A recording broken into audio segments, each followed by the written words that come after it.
मुख्यमंत्री डॉक्टर मोहन यादव ने कहा कि कल 1 जुलाई का दिन है और 1 जुलाई का दिन पूरे देश और मध्य प्रदेश के लिए एक विशेष दिन होगा।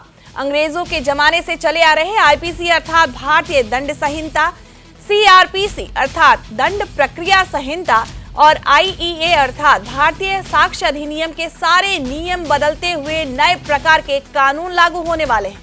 अब दंड संहिता के बजाय न्याय संहिता की बात की जाएगी, अर्थात न्याय के आधार पर हमारी व्यवस्था चलनी चाहिए। अंग्रेज जब तक हम पर हावी थे तब तक वो दंड की बात करते थे। हमारी परंपरा न्याय की परंपरा है। मुख्यमंत्री डॉक्टर मोहन यादव ने टीवी चैनल प्रतिनिधियों से चर्चा करते हुए कहा कि यशस्वी प्रधानमंत्री जी नरेंद्र मोदी जी के नेतृत्व में ये तीनों कानून पूरे देशवासियों के जीवन में अंगीकार होंगे और उससे सुविधा मिलेगी। अपनी संस्कृति पर गर्व करने का मौका भी मिलेगा। आम जन के माध्यम से पूरे प्रदेश में जो अभियान चलेगा, इस व्यवस्था के लिए थाने के अंदर सभी प्रकार के प्रशिक्षण कार्यक्रम चलाए गए और जनता की जन जागृति के लिए अधिकारियों के साथ मिलकर अभियान चलाने के निर्देश जारी किए गए हैं। कल का दिन पूरे देश के लिए और मध्य प्रदेश के लिए एक विशेष दिन रहने वाला है। अंग्रेजों के ज़माने से चले आए आईपीसी अर्थात भारतीय दंड संहिता, भारतीय साक्ष्य अधिनियम, सीआरपीसी, ये सारे नियम बदलते हुए नए प्रकार के कानून लागू होने वाले हैं।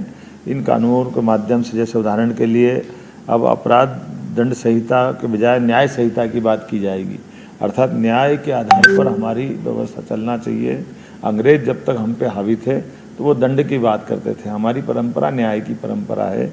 यशस्वी प्रधानमंत्री के नेतृत्व में ये तीनों कानून पूरे देशवासियों के लिए अपने उनके जीवन में अंगीकार होंगे और उससे सुविधा मिलेगी और अपने संस्कृति पे हमको गर्व करने का मौका मिलेगा।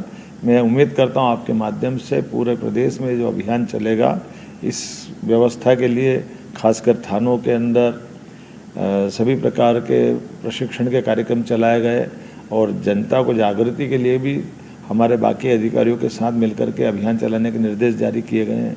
उम्मीद करता हूं कि इसका लाभ सब मिल उठाएंगे। मेरी अपनी ओर से यशस्वी प्रधानमंत्री के इस अभियान के लिए मैं सराहना भी करता हूं और उम्मीद करता हूं कि